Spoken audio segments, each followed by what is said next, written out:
नमस्कार दोस्तों, कहानियों की श्रृंखला में आज सुनेंगे पद्मश्री से सम्मानित सुप्रसिद्ध लेखिका सुनीता जैन जी की कहानी कमाई।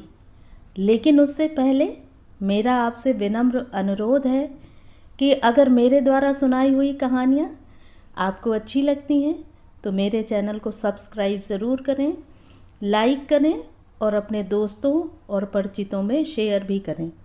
बेल आइकन दबाना बिल्कुल भी ना भूलें। आज सुनिए कमाई। आज सुबह से उसके सिर में हल्का दर्द है। बड़े ही बेमन से वह जल्दी जल्दी तैयार होकर घर से निकली। निकलते निकलते दरवाजे के पास लगी लेटर बॉक्सों की कतार में अपने लेटर बॉक्स में झांकना नहीं भूली है। जानती है डाक 2 बजे से पहले कभी नहीं आती और अभी 8 भी नहीं बजे हैं, पर उसका मन घर से आने वाली चिट्ठियों में भरमाता फिरता है।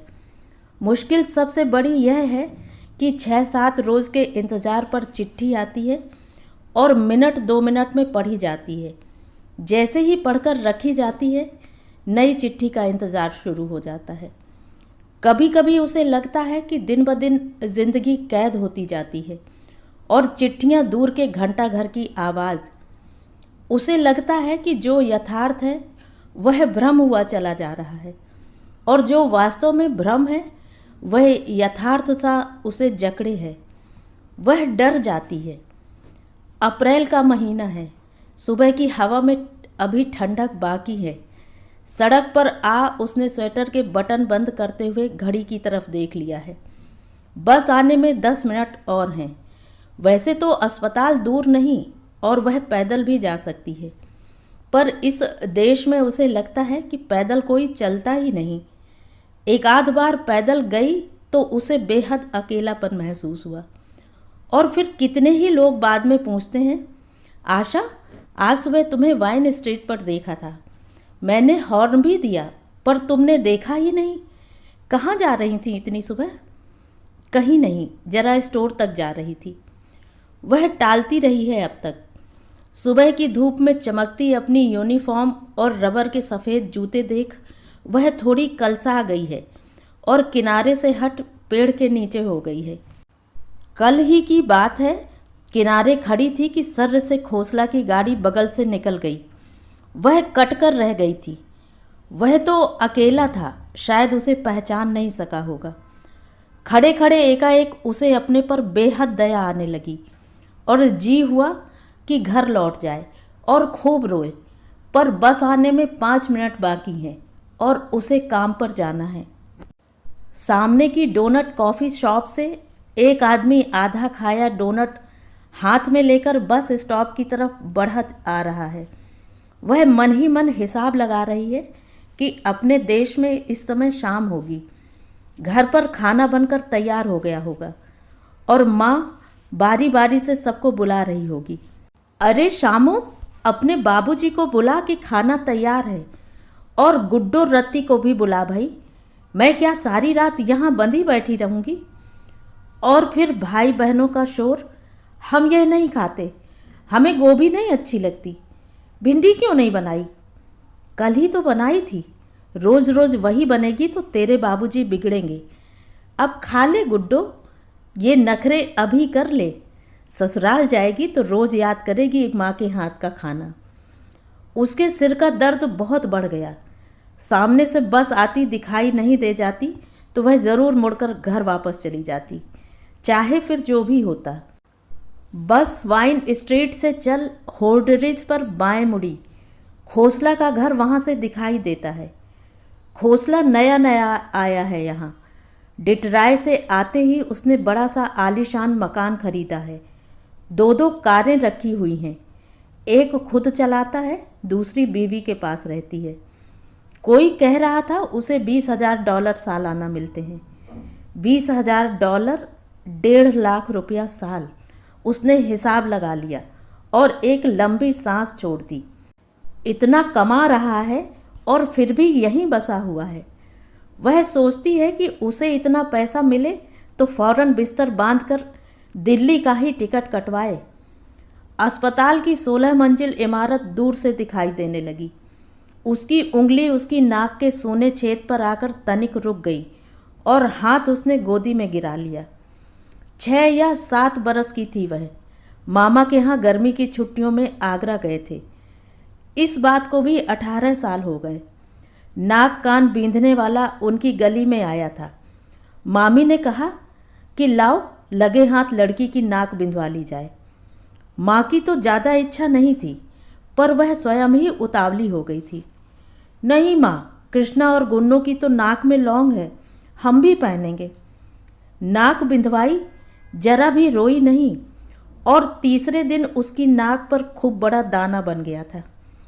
कृष्णा और गुन्नों ने खूब छेड़ा उसे। ज़रूर तूने चने खाए होंगे, तभी नाक पर चना उगा है। हमने मना नहीं किया था। और जब धागा कटा तो आँख से झरझर पानी बह गया था। छेद में मामी ने नीम के सूखे तिनके को पहले तेल में नरम कर फिर थूक में भिगो कर उसे पहनाया था।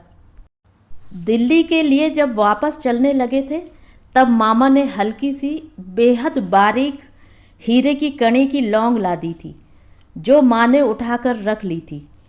कोई 4 बरस पहले जब वह बीए के पहले वर्ष में थी, वह लौंग उसे पहनने को मिली थी और तब से वह उसे पहने ही रही थी। पर परसों एक साथ में काम करने वाली पूछ बैठी, अरे यह नाक में क्या पहना है? बात अनसुनी कर वह खिसक गई थी। जानती थी कि साथिन पूछेगी, तुम कहाँ की हो? और उसे कहते हुए लाज लगती है कि वह इंडिया की है। उसे जब यह नौकरी मिली तो पहले 10 दिन उसे बच्चों के वार्ड में काम करना पड़ा। वह काम उसे तनिक बुरा नहीं लगा। कुछ व्यस्तता, कुछ नई नई नौकरी ने उसे सोचने या महसूस करने का मौका ही नहीं दिया। पिछले 5 दिन से उसकी बदली वृद्ध व मानसिक रोगियों के वार्ड में हो गई है। पहले ही दिन से उसे वहाँ बेहद बुरा लगता है। उसे अपने पद की हीनता का एहसास एकाएक बहुत अधिक हो गया है। उसे लगने लगा है कि वह अपने प्रति, अपने देश के प्रति कुछ लज्जाजनक काम कर रही है। वह रात रात भर सो नहीं पाती और थकावट से टूटते शरीर को उसका जी होता है किसी गहरे तालाब में डाल दे, जहाँ से वह पूरी की पूरी स्वच्छ होकर निकले। अस्पताल से बस 1 ब्लॉक दूर रह गई। एक कंपन उसके शरीर में होकर चला गया। जाते ही उसे हेड नर्स के साथ उन दोनों अति वृद्ध रोगियों के बिस्तर लगवाने होंगे और फिर दोनों को नहलाना होगा।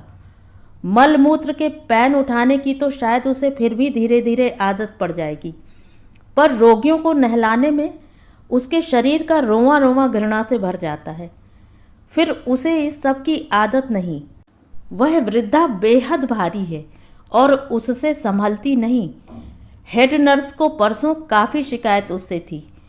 कहाँ 6 फुटी वह अमेरिकी औरत, कहाँ 105 पाउंड की वह खुद, पर किसी से कह भी तो नहीं सकती। डर लगता है कि कहीं घर तक बात न चली जाए। पिताजी को बहुत बुरा लगेगा। वह सोच भी नहीं सकते कि आशा ऐसा काम करती होगी, और तिस पर गौड़ ब्राह्मण होकर। पर अवध उसका पति और ही तबीयत का जीव है। उसी ने तो जोर दे देकर यह नौकरी करने को कहा है। हिंदी में आशा एमए है, कोई और तो नौकरी मिल नहीं सकती। एक यही नौकरी थी, और अवध का बार बार कहना, हाथ की मेहनत की कदर सिर्फ यही देश जानता है। आशा इसी से इतनी तरक्की की है इसने। यहाँ तो लखपति का लड़का अखबार बांटता है और बड़े बड़े लोगों के बच्चे होटलों में वेटर का काम करते हैं। तो हम में ही क्या लाल लगे हुए हैं जो झूठी मान्यताओं को पकड़े बैठे हैं। अवध से वह डरती है, कहती कुछ भी नहीं। उसे अस्पताल में क्या क्या हीन काम करने होते हैं और वह अपने आप को मेहतरानी जैसा महसूस करने लगती है, यह भी उससे बताया नहीं जाता। जिसे खुद नहीं दिखता उसे दिखाना क्या।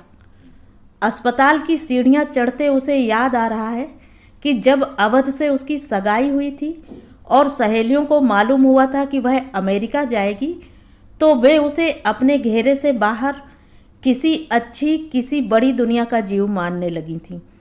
उनकी ईर्ष्या में आदर भी था और उनके भीतर विस्मय कि आशा में ही ऐसा क्या है जो उसे अवसर मिला है।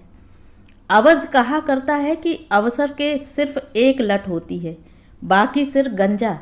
जब सामने आए पकड़ लेना चाहिए, अन्यथा पकड़ से छूट जाएगा। शायद वह ठीक कहता है। जब डबल रोटी खाते खाते जी तंग आ जाता है तो उसको गरम गरम मकई की रोटी याद आती है और सरसों का साग, जिसमें ताजे बिलोए मक्खन की बड़ी सी सफ़ेद सफ़ेद डली डुबकियाँ लगाती हैं। यह सोचकर तो उसका दिल ही बैठ जाता है कि अवध ने अभी पढ़ाई शुरू ही की है और पीएचडी करते उसे 4 साल लग जाएंगे। सड़क पर मिलने जुलने वालों से तो वह कतराती है कि कहीं उसकी नौकरी के विषय में न जान जाएं। लंच टाइम में आशा जल्दी जल्दी अस्पताल की सीढ़ियां उतर कोने के ड्रग स्टोर की तरफ जा रही है। उसे याद नहीं रहा था कि यहाँ वेतन हर 2 सप्ताह में मिलता है। उसके वेतन का पहला पहला चेक आया है। वह हिसाब लगाती जा रही है कि छोटी ननंद की गुड़िया लेनी है, बड़ी ननंद का स्वेटर, दोनों कब से मंगा रही हैं। रति ने बैटरी से चलने वाला छोटा टेप रिकॉर्डर मंगाया है और गुड्डो ने बहुत लिखा है, जीजी रेवलॉन की लिपस्टिक भेज दो। उसकी चाल में इस समय एक अजीब तत्परता है। वह एकदम भूल गई है कि उसने सफ़ेद यूनिफॉर्म व भद्दे से दिखने वाले रबर के जूते पहने हैं और यह कि घुटने से टखने तक उघड़ी उसकी टांगों की शेप 3 दिन पुरानी हो गई है। उन पर छोटे छोटे नए बाल उगाए हैं।